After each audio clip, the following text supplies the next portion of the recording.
Heather Mannix, her colleagues are down here with her from USA Hockey, going to continue about practice development.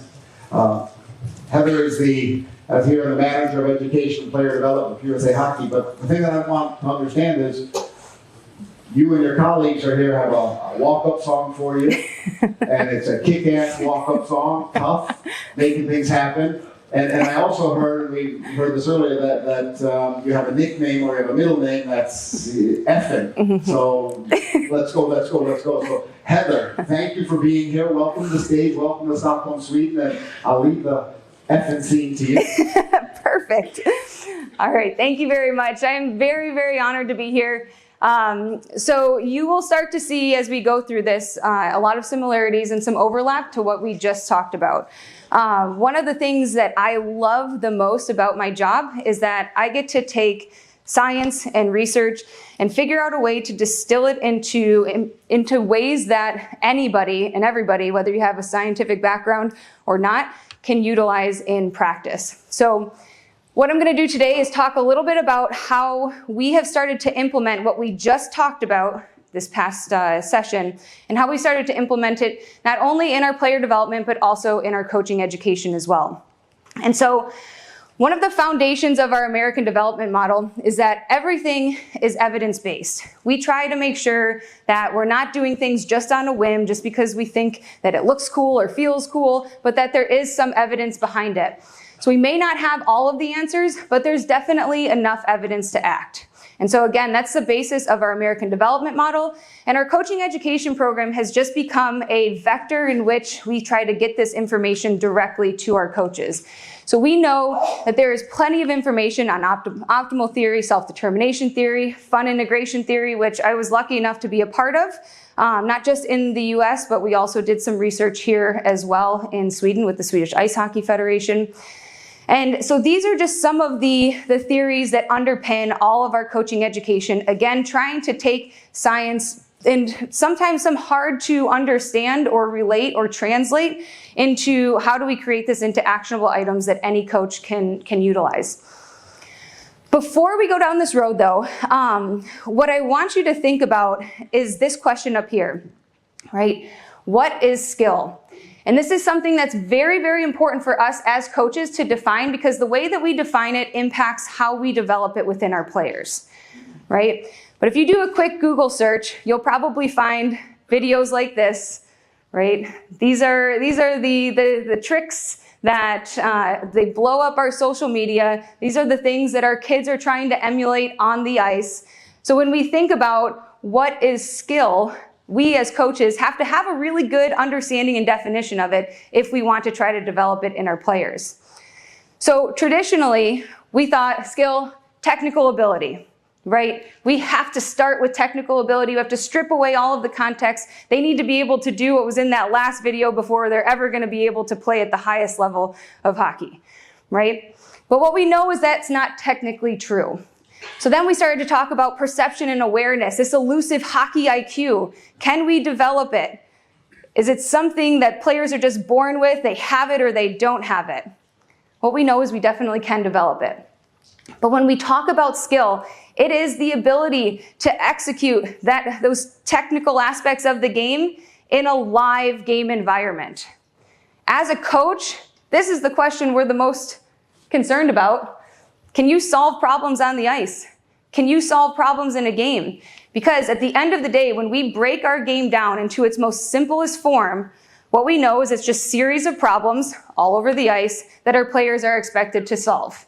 And so as coaches, what are we doing to help develop their problem-solving capabilities so that they can execute, and that skill that we work on in practice is transferable to an actual game? So we stole this from football. We call it soccer in the US. All great players are great jugglers of the ball, but all great jugglers of the ball are not great players. And so you think back to that original clip, right? If you do a quick Google search on what is skill, oftentimes those players can't actually play the game. And what we're finding is that this generation of players are so technically sound coming up. Their puck handling skills are out of this world. They can dangle cones all day long, but you can't find them in a game with a GPS tracker, right? So how do we create opportunities for our players to develop skill that is actually applicable and helpful for us as coaches? So this is something that we are trying to address in the US. And we will still go into rinks and we'll see a lot of drills like this.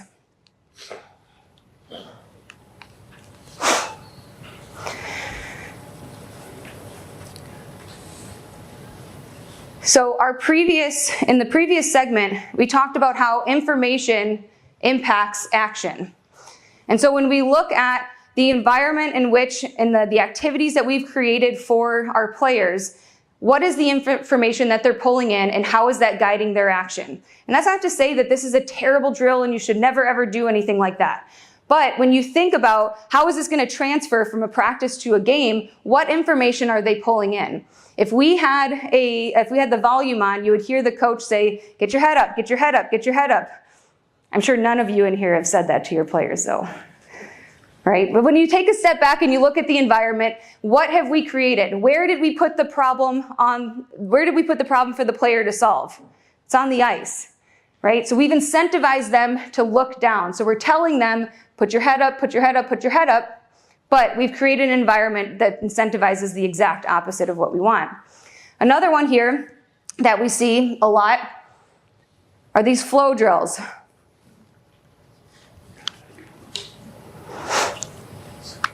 So same here, players, they're skating routes, but asking yourself as a coach, what information are they pulling in and how is that guiding their action, right?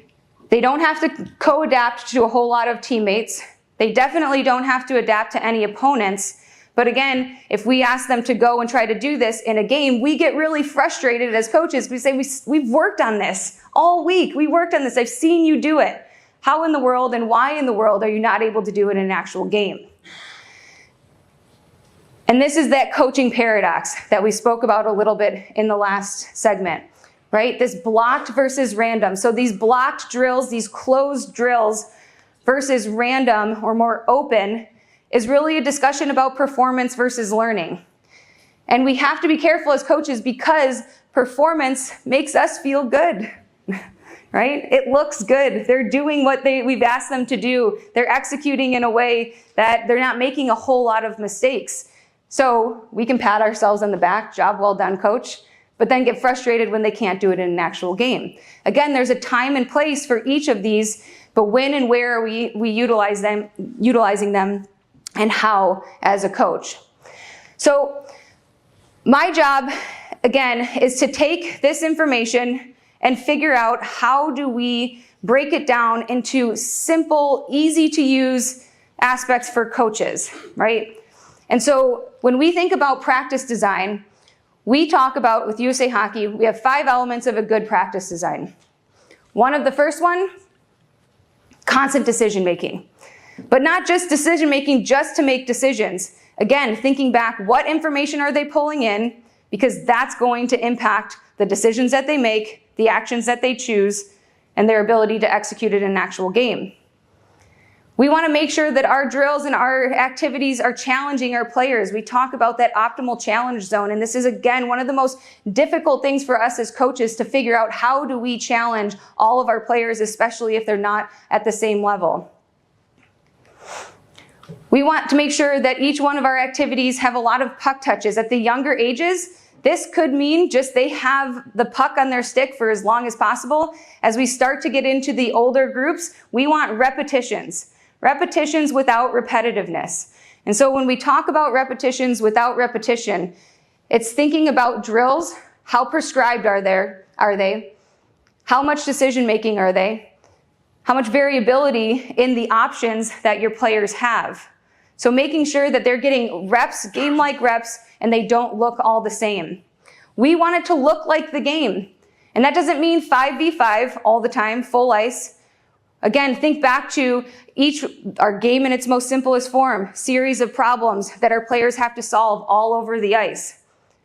So how do we recreate those game-like situations, those game-like problems, so that our players are pulling in game-like and real live information, making decisions, and their actions that they're choosing are going to be way more transferable to an actual game. And lastly, but definitely not least, it needs to be fun. I'm going to let that sit there for just a second. It needs to be fun. It has to be fun at all ages, at all levels. And what we know from the research is that if you were to do these other 4 things, you were to create activities and create games that had constant decision making, were challenging our players, they were getting repetitions without repetition, and it looked like the game, you've already made that experience more fun for your players. Fun sometimes can be that like dirty little F word, especially in elite performance environments. But if you ever listen to any post-game interviews of our players playing at the highest levels, the ones that are performing optimally always talk about how much fun they're having on the ice, right? It's critical for performance. It does not detract from athlete development. It is actually very, very intertwined with it. So as a coach, this is what I want you to always ask as you are designing your practices, right? What is the game asking of my players? What do my players need to be able to do? How do I create an environment? Again, those 5 elements are a simple checklist. Each one of the games, each one of the activities, how high am I hitting? 1 to 5 on all 5 of these elements. They don't always have to be 5 out of 5 on every single one. Right? If we need to work on some technical things, maybe we do need to strip away some of the decision making. We need to strip away a little bit of that game-like atmosphere because we want to work on something a little bit more technical. But that means that every other drill or every other game needs to hit really, really high on decision making. If at the end of your practice, we want to hit pretty high 5 out of 5 on those 5 elements. And so here's a couple of examples of our national team development program. So these are some of our best teenage boys in the US, and this is what the majority of their practices look like. Now perhaps when they're getting ready to go to some sort of event or some sort of tournament, they may dial this back just a little bit, but the majority of the practices in season look like this because they want to push our players. We want to stay in those competence practices, right, that we talked about. Another example. If you look at these through the lens of the 5 elements, though, they're hitting pretty high on all 5 of these elements.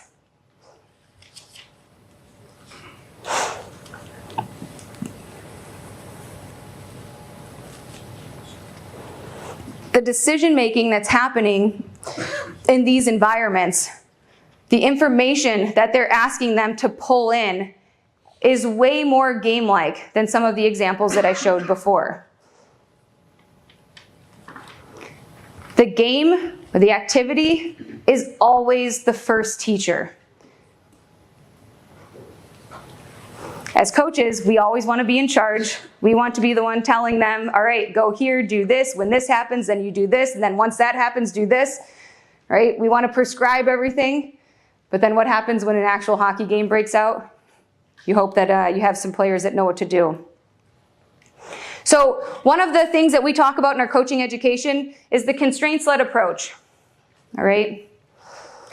This is something when I learned about this, it made coaching so much more fun for me. Like so much more fun. Because what I realized is that the game is the first teacher, but as the architect of my practice, design, I get to manipulate the game. I get to make changes that's going to change the information that our players see, which is going to change the decisions that they make, which is going to change the actions that they actually execute. So as a coach, I can still have some control over this, but again, this is the decisions are not coming from what I'm telling them to do. It's coming from reads and information in the actual environment of the game that I've created. And so from the constraints-led approach, we really just talk about or want to understand that there are different things that are interacting with our players. Each individual player has individual constraints, right? So the way that Zdeno Chara sees a puck retrieval going into the corner is going to look differently than Cole Caulfield. Height, weight, right? Individual constraints are going to impact the information that your players are pulling in. What happened to them before they came to the rink? Their mood, their motivation. Did they just, have a big fight with their friend or break up with their girlfriend or boyfriend? That's an individual constraint. It's going to impact their performance. It's going to impact the way that information is pulled in. Environmental constraints, we don't have a whole lot of control over individual or environmental constraints as coaches. Our environmental constraints are things like our ice conditions, the acoustics in the rink. Those are some of the things that are not necessarily what we can control, but our players, it still impacts the information that they pull in. But what we have the most control over as coaches are these task constraints. And this is how we can manipulate the game, create games within a game, and manipulate the activity so that it becomes more game-like, it becomes less game-like, depending on how you have to change the what did you just call them? Nodules? I'm blanking. Anyways, these are the things that we as coaches have in our toolbox. These are some of the constraints. This is not an exhaustive list, obviously, right? But these are things that I use as tools in my toolbox to manipulate the activity to get what my players need out of that experience. So boundaries, we talked about boundaries and the way that impacts the information that they pull in. So if your players are not having a whole lot of success, this is something in the US we get kind of beat up for a little bit, that we need to make things smaller area games, everything has to be smaller. That's not necessarily what your players always need. If you're working in a small environment and you're not seeing a whole lot of success at all, well, now you open up the space a little bit. You give them a little bit more time, a little bit more space to pull in a little bit more information, to process it, make a decision, and then execute some sort of technical ability to solve the problem that's happening right in front of them, right? As a coach, this is where I'm observing and watching what's happening and saying, is this what I actually want? How do I manipulate? How do I change this environment if I actually need to? You have scoring, size, shape, orientation of the goals. I know that the goalie guys already left, but this is really important for goalies too, making sure that not all of the shot threats come just in front of the goalie in practice. Are they getting shot threats from out wide? Are they getting shot threats from the red line, right? Because if you only practice where the shot threats are right in front of the goalie, you can't be mad when a flubber comes in from the red line because they've never actually been able to practice those in practice. Players, the number allocation, that's going to change the decisions, whether it's an even situation, is it an odd situation? Again, the information, the choices is going to change. Start position of the players, start position of the puck. How are we impacting the activity by where we're starting the players, where we're starting the puck? Think about puck retrievals and how we often practice them in practice, right? We typically dump them into the corner, but what we know is that change of possession, right? Puck retrievals, it's the second most common hockey action in a game. Anytime there's a change of possession, there's a puck retrieval. And if we only practice them in the corner, are we setting them up for success when it happens along the boards, when it happens in the neutral zone, right? Where you place the puck matters and how that's going to change the information that the players bring in. But as coaches, what we want you to be able to do is navigate up and down this environmental design continuum. What do your players need, okay? And how do we create that activity to meet them where they're at so that we keep them in that optimal zone, right? That optimal challenge zone. So again, you may need to strip some context away and some variability away if you want to focus on the technical aspect, right? This is another way to look at it. So if you look at these circles here, that they're information sources that our players have to take in. So there are times and places where we need to strip some of those away so that we can focus on the technical aspect. They are not worried about co-adapting with more players than they necessarily need to. If you need to put them in unopposed for a little bit and let them practice those technical aspects, again, what do your players need and how do you as the coach manipulate the task and the activity to give that to them? But what happens often is what we see is that we spend a ton of time down here. We live down here, and this is that that performance zone where your players are going to feel very confident. They're not really being challenged a whole lot. There's not a whole lot of things or people that they need to adapt to, co-adapt to. But then we go from here and we throw them in here and we're like, why, what? Why can't you do? We practice this, right? But when you look at this, now all of a sudden you see there's so much more complexity and variability in the actual game than what we often challenge them with in practice. This holds true, this quote, you can't adapt to an environment that you don't inhabit. So what does your practice environment look like? What are the challenges that you're experiencing in a game? And then taking a step back as a coach and looking and saying, is my practice environment actually allowing my players to live in the environment that I'm expecting them to be able to not just execute, but perform at a very high level within? And so these principles are not just for individual skill development, but also for team development as well. And so we talk about putting our players in situations where they start to see shared opportunities for action, right? And this is something that, some coaches call it structure, some call it systems, but the reality is we want our players to be able to work and co-adapt in an environment, in a game that allows them to be successful and allows all of us to be successful. And so we know that athletes and team sports are complex adaptive systems. Are we giving them opportunities to adapt in an environment that they're going to see in an actual game? When we want to create structure, or if we want to start to run systems with our players, traditionally they've been very, very structured in the way that we teach them in practice. At the youngest ages, we struggle getting coaches to understand that in order to get your players to break out of their zone, you don't have to tell them that the D is going to pick the puck up, you're going to skate behind the net. Winger, I need you standing on the hash marks because D is going to pass to you. Center, you're going to curl through, and then you're going to get a pass from the winger, and we're going to break out, and everything's going to be great. Our youth coaches, it's tough for them to wrap their head around that we can actually teach them how to adapt and how to problem solve in practice. But it all comes back to this question. What is the game asking of your players? What do your players need to be able to do? And almost more importantly, what do they need to be able to be aware of in order to be able to execute this in an actual game-like environment?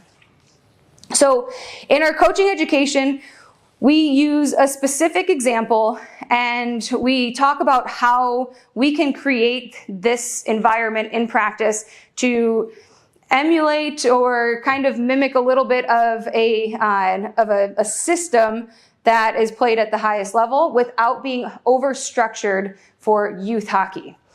So this is an example, it's an old example of it's a Red Wings breakout. What they look for is this potential D to D option. They're looking for the strong side stretch, and they're looking for the weak side to look to jump. So this is one of our colleagues.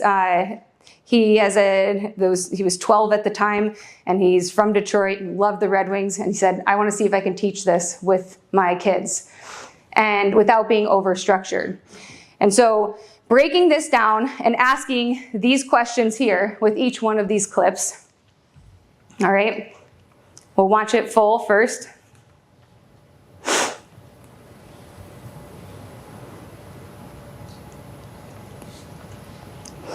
And then we'll break it down just a little bit.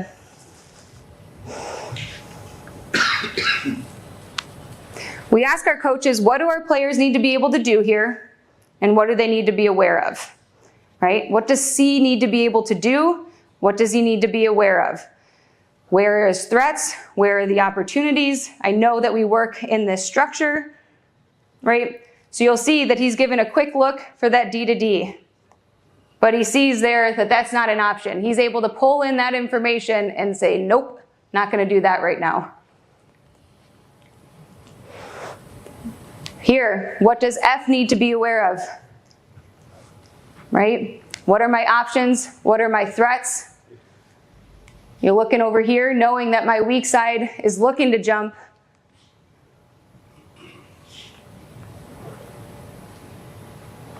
And just like that, we have the defense crashing the net, okay? So how do you teach this without being overly structured? And so this is something that we talk about with our coaches, is how do you use a games-based approach? How do you utilize constraints? How do you manipulate the game in order to give players what they need to be able to execute something like this in a game? And so I'm going to take you through some examples of what this could look like. And I want you to just take a moment to think about and actually observe what's happening in these clips. But before that, we talked about that dynamic coaching in that last segment, that coaches, we need to be intentional, and we need to be more intentional about our practice design. We need to think about what is the end, what is the game problem that I'm trying to solve, analyze with your team what's the actual underlying issues. We get this all the time. What's your biggest problem as a coach? Well, the breakout. We just can't get the puck out of our zone. It's terrible. Well, what exactly about the breakout, right? Can they not pick the puck up off the boards? Can they not, once they got the puck, find their first option? What about the breakout is actually causing you problems? And then you're going to design an activity to address those underlying issues. So this is what we tell our coaches. This is how we want you to start designing your own practices, designing your drills. Again, though, with the 5 elements in mind, knowing that we are trying to, again, constant decision making, making it look like the game. We want to challenge our players, right? We need to make it fun. All of these things are very important in how we design our practices. So here's our first game that we start off with. You're going to start 2-on-2, cross ice. The only constraint is that on a change of possession, you must make one pass to the partner on your defensive half of the ice. So some coaching points. Again, this is our D-to-D support. These are some examples of some regressions or progressions, but these are not the only things that you can do.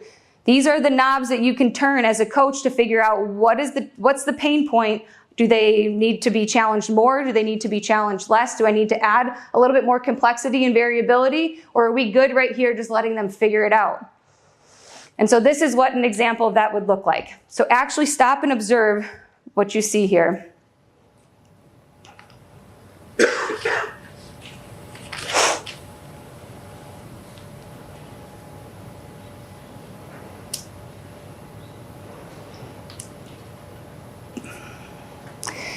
You notice there, that was an error by that player, right? He could have entered the zone, chose not to, fell, which forced his teammate to pick the puck up, skate behind the net, create some more time and space, try it again. Okay? These are live action decisions being made by, these kids are 11, 10, 11, right? So this can be done at just about any level. We've created an activity to incentivize certain behavior that we're starting to work within this structure. We want to go D to D. We want you to be in support, okay? And the decisions that you have to make are coming from, and the information that you're pulling in is coming from the actual game. All right, so maybe, all right, we're at a place where they're doing well, they're experiencing a lot of success. Now we want to make it a little bit more difficult. So we're going to layer on a little bit of complexity, increase the variability, add some more players that they need to co-adapt with. So here, on change of possession, you must go D to D and make one pass before entering the offensive zone. And as a coach, I might say if I want to go strong side high, I want you to try to accept the pass somewhere up here. I'm not going to say this is the only place that you can accept the pass, but look for areas up here to find yourself open, but making sure that you have your defensive responsibilities taken care of. Again, we'll watch here.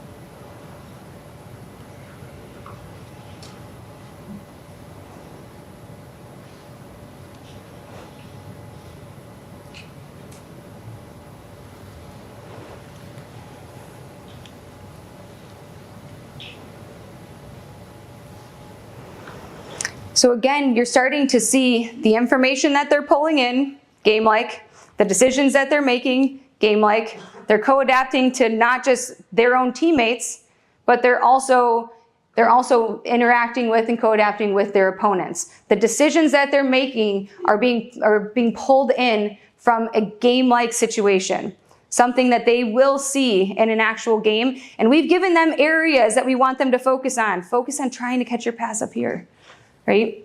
But I'm not telling them this is where you need to go. This is how I want you to do it. All right, so now we're going to layer on a little bit more. We're looking for that weak side D to try to find options and opportunities to jump. Okay, so now, same thing, on change of possession, you must pass back to the D. After the D, after the pass back, the weak side D can jump if the opportunity is there, but you get one sniff at offense. I don't want you in there hanging around, all right? Get in there, get your opportunity, and come back.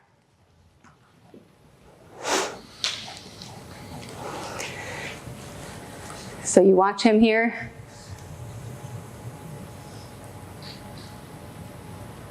And then watch this one here.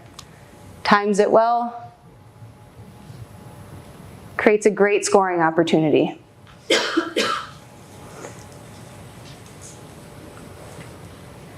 But what you will see, and something that we talked about before in the last presentation, is that kids are always going to try to find, or players are always going to try to find the cheat, right? And so if they know that they have to go D to D behind the net, you're going to start seeing players go and not make a read and cover somebody high. They're going to look to go right behind the net and try to cut off that D to D pass because they know that's the constraint. That's what they have to do if they're following the rules. So as a coach, now I have to say, do I want them to just blindly go in there and try to intercept that pass, knowing that they just left their defensive responsibilities wide open? No. So now I need to tweak the drill. I need to tweak the constraints. That you just have to pass it back to the D, but you don't have to go D to D. And now all of a sudden, that forechecker has to make an actual read. Am I going to go and try to intercept the pass because it looks like that's where it's going to go? Or am I going to stay up here and try to intercept the pass because I think this is where the pass is going to go? So as coaches, we're constantly sitting back, observing, is this what we want to see? And if not, then how do we tweak it? How do we change a constraint so that now all of a sudden our players start to see different opportunities for action?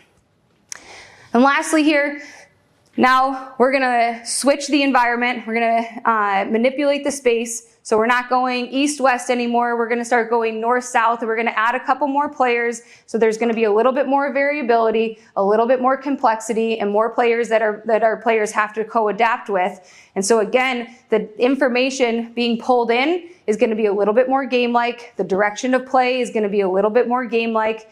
And now all of a sudden, those decisions are being worked in a little bit more of a game-like situation. Okay? But what if we see one player struggling or multiple players struggling?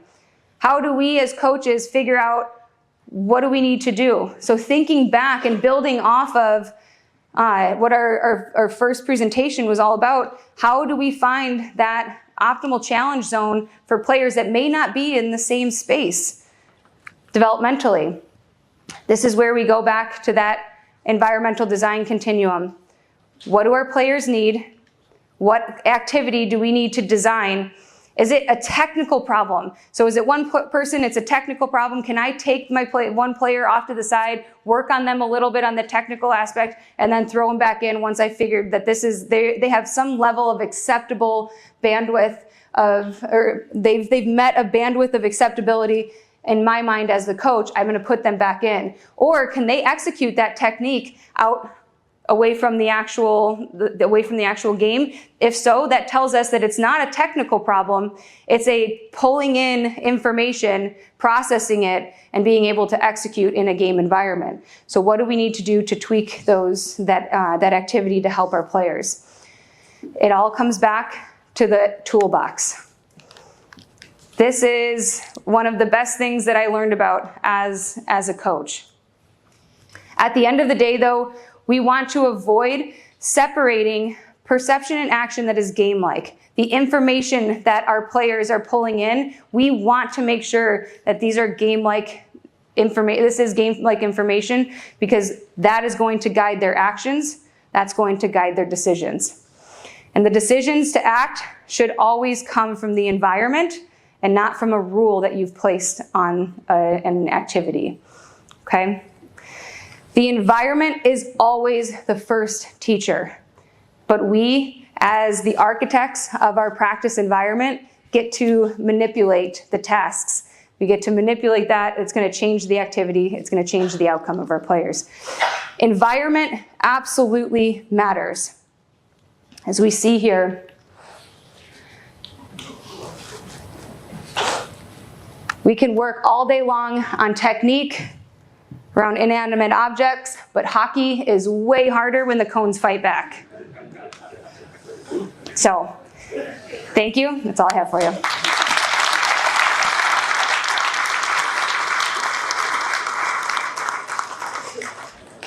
What do coaches, when they see this and talk to you, what do they ask questions about? Is it about the dynamic, helpful aspect of making the practices at the right level, or is it about the age groups, or is it about the complexity? What are the questions that coaches usually have for you when they see this kind of progression through a practice? I think one of the biggest challenges is how we observe as coaches. So that's one of the things that our coaching education really focuses on, is not just what to coach, but how to coach, and how we observe as coaches impacts how we manipulate the task constraints. And so it's really becoming a lot more comfortable with being that dynamic coach, and not just, this is the drill we're doing, or this is the game we're doing, and then we'll figure out how we can improve it later. I think that one of the biggest challenges that coaches typically come to with us is, how do I observe better? How do I figure out and make tweaks in the moment? It's a skill. Thank you. Yeah. John?